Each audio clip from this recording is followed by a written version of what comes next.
మనలో ఉండే 6 చక్రాలు ఏవైతే ఉన్నాయో, ఒక్కొక్క చక్ర, ఒక్కొక్క చక్రము, ఒక్కొక్క నిర్దిష్ట స్థానము, ఒక్కొక్క స్థానానికి అత్యున్నతమైన పవర్ ఉంది.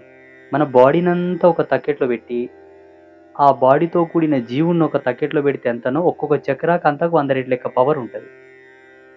చక్రాస్ యాక్టివేట్ అయినట్టు, కుండలిని జాగృతమైనట్టు మనకు సింప్టమ్స్ ఏం తెలుస్తాయంటే, వాస్తవంగా చూడండయ్యా, కుండలిని జాగృతమైన లోపల 3 లక్షణాలు ప్రధానంగా కనిపిస్తాయి. ఫస్ట్ నేను అబ్జర్వ్ చేసినంత వరకేంటంటే, ఆయన లోపల అమితమైనటువంటి ధైర్య సాహసాలుంటాయి. ఎవడికి బెదరడోడు. అదేందో గాని ఆ రాజసం అట్లొస్తది. రెండోది పీస్‌నెస్. పీక్ ఆఫ్ స్టేజ్ దాటిపోతది పీస్‌నెస్. అద్వితీయమైనటువంటి ప్రశాంతత ఉంటది ఆయన లోపల. అంటే ఈశ్వరుని యొక్క ప్రసన్నత ఆయన లలాటమందు గోచరించును. కుండలిని జాగృతమైతే. వీటన్నిటికన్నా ఆకలి, దప్పిక, నిద్ర వీటితో కూడిన సంభోగం. ఆయన ఇచ్ఛా ప్రేరణ కంట్రోల్‌లో ఉంటాయి. గుర్రపు పగ్గాలు చేతులున్నట్టు.